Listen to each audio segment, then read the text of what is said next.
The other day, the gang gathered together at their old institute and discussed some fun math results. After a while, Frederick was speaking in front of the gang and remembered that he saw this one, very controversial and counterintuitive equation online, 0.999 repeating equal to 1. Frederick himself has not thought about this equation a lot until now, so he proposed that each member of the group came up with some arguments and present them to the others the next time they meet. Flocky, Rex, Kitty and Leon agreed to this and were eager to meet again and discuss the results. A few days later, the gang gathered together again and each one of them presented what kind of argument they plan on showing the others.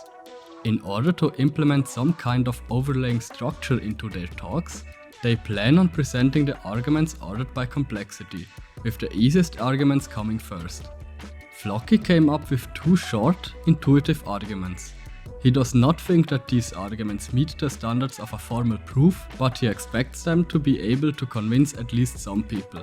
He for sure was convinced after coming up with these arguments.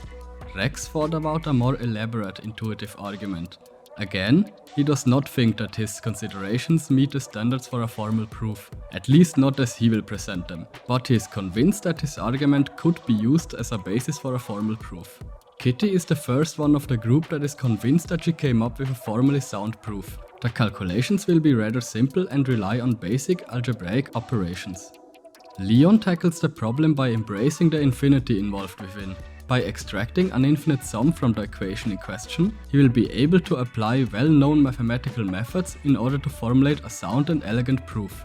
Frederick, leaving nothing to interpretation, uses the formal definition of convergence in order to develop a formal proof. Since his considerations are fairly complex, he also prepared some hands-on examples in order to make his calculations more feasible. Let's see what creative arguments and proofs they come up with. Before we start with the arguments, however, let us please remind you of liking our video and subscribing to our channel. We put a lot of work and love into our videos and we truly hope you enjoy our content. Thank you very much. Flocky will be the first one to present his arguments. First, he starts by remembering that 1/3 is equal to 0.333 repeating. Obviously, 3 times 1/3 is equal to 1. But this is also equal to 3 times 0.333 repeating, which is nothing else but 0.999 repeating. Hence, it can be argued that just as 0.333 repeating is equal to 1/3, 0.999 repeating is equal to 1. Flocky is aware that this argument does not really solve the equation at hand. The problem of the counterintuitive equation 0.999 repeating equals 1 is just shifted to the more intuitively acceptable 0.333 repeating equals 1/3. Being not completely satisfied with his short argument, he presents his second consideration. The key idea behind his second argument is the question: what do we have to add to 0.999 repeating in order for it to be equal to 1? He names this mysterious number x. By writing the problem as a classical long addition, he sees that the number x really is an infinite sequence of zeros. Flocky concludes that 0.000 repeating must be equal to 0. Hence, x is equal to 0 and therefore 0.999 repeating plus 0 is equal to 1, directly implying that 0.999 repeating is equal to 1. After thanking Flocky for his presentation, Rex claims the stage for his short talk. He starts by remembering the audience that the real numbers are complete. This property especially implies that there are no gaps in the real number line and that there is no such thing as a next smaller number to a real number. Therefore, if we manage to prove that there are no numbers in between 0.999 repeating and 1, the numbers must be equal. We start by assuming a number x smaller than 1. There are really two ways for manipulating x such that it gets closer to 1, but at the same time guaranteeing that it does not get bigger than 1. Firstly, it is possible to add a tailing number, especially a 9, to the number in question. For example, 0.9999 is closer to 1 than 0.999.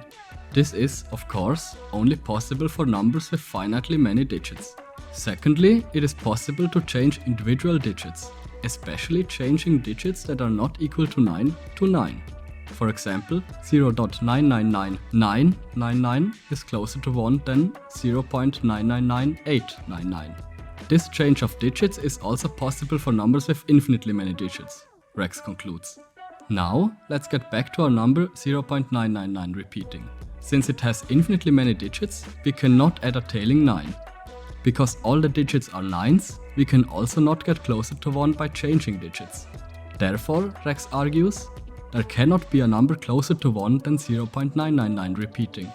By completeness of the real numbers, especially since we argued that there cannot be any number between 0.999 repeating and 1, the two must be equal. Being very impressed by the arguments of Floki and Rex, Kitty starts her presentation about her short algebraic proof.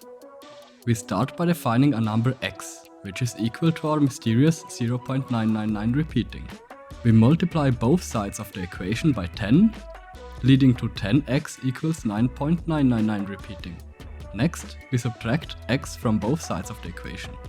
This subtraction leaves us on the left hand side with 9x and on the right hand side with 9.99 repeating minus 0.99 repeating, cancelling the infinite series of 9s and equaling 9. Now, after dividing both sides by 9, we directly arrive at our conclusion x equals 1. Kitty, although being convinced by her proof, feels as if the third line of her proof, where the infinite 9s cancel themselves out, is a little sketchy. Maybe Leon can provide a solution where we do not get rid of the infinity, but actually embrace it. Leon, being a fan of the simpleness of Kitty's proof, wants to present a more elaborate one relying on infinite sums. He starts by picking up the second line of Kitty's proof, 10x equals 9.99 repeating. This number can be rewritten as an infinite sum, where we factorize the 9 in order to make the result more intuitive. We also used colors in order to emphasize which digits of 0.99 repeating correspond to which term in the brackets. The infinite sum we obtained can now be expressed using the sum symbol. Here, the index n runs from 0 to infinity and the terms within the sum exactly correspond to the terms in the bracket above. For example, for n equals 0, the resulting term corresponds to the black 1 in the bracket. If we set n equals 1, the resulting term corresponds to the blue 1/10 and so on. Now, we notice that the infinite sum in orange is really just a geometrical series, which is proven to converge and yield a uniquely defined result with a simple formula. Inserting this formula leaves us with 9 times 1 divided by 1 minus 1/10. This then can be simplified to 9 times 1 divided by 0.9. After expanding this fraction, the green 9s cancel each other out and we are left with the number 10. Remembering that we started with 10x equals 9.99 repeating, we have now proven that 10x equals 9.99 repeating is equal to 10. Which directly implies that x is equal to 0.99 repeating equals 1. Frederick, finding the previous presentations very interesting and creative, is already convinced by the arguments and proofs presented so far. Nevertheless, he proceeds to present his elaborate analytical proof. Funny enough, he mentions, he starts with an infinite sum very similar to the one defined by Leon. The difference being that Frederick explicitly defines a series, with the first element x1 equals 0.9, the second element x2 equals 0.99 and so on. In general, we arrive at xn equals 9 times the sum from I equals 1 to n of 1 divided by 10 to the I. Keeping this in mind, we see that our mysterious number 0.99 repeating is the limit of our series xn. By the definition of convergence, this limit is exactly then equal to 1 if for every epsilon greater than 0 we can find a sufficiently large n element of the natural numbers such that the absolute value of xn and all the future terms in the series minus 1 are smaller than epsilon. To make this statement a little more intuitive, think of epsilon as an error term. The series converges to the number 1 exactly then when no matter how small of an error term we choose, we can find an element xn in our series such that, starting from this xn, all the differences between the elements and 1 are smaller than the allowed error. So, our goal is to find this index n as a function of epsilon, such that the condition for the convergence always holds. In order to set up our considerations to find a sufficiently large n, let's first calculate the difference of any given element of our series xn minus 1. Remember that the index n really just represents the number of n's behind the decimal point. This directly implies that the difference between xn and 1 is equal to 1 divided by 10 to the n. Consider the example where n equals 2. x2 is equal to 0.99, leaving us with a difference of 0.01, which is equal to 1 divided by 10 to the 2 equals 100th. Consider now the difference xn minus 1, which we established to be equal to 10 to the negative n. If we choose n as being the next bigger natural number to 1 divided by epsilon, we have found an expression for the index n that is guaranteed to fulfill the criteria for convergence, hence proving that the limit of the series, and therefore the number 0.99 repeating, is equal to 1. Frederick has to admit that this is all a little general and it does not seem clear at all that the index n as defined always results in a difference smaller than epsilon. Therefore he presented a more hands-on example. Assume that the error term epsilon is set to be 0.01 equals 10 to the negative 2. Our index n is then, according to our definition, equal to 100.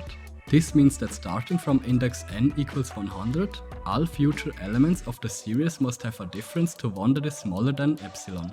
The difference of x 100 to 1 is equal to 10 to the negative 100, which is way smaller than epsilon, which is equal to 10 to the negative 2. After this example, Floki, Rex, Kitty and Leon are convinced by Frederick's argumentation. With this, the gang concludes their meeting. They are now all convinced that 0.99 repeating really is equal to 1. If you managed to stick by until now, we truly thank you for watching. It really means a lot to us if you enjoy our content. What was your favorite argument/proof in this video? Or do you remain unconvinced? Write it in the comments. Thank you for watching and see you soon.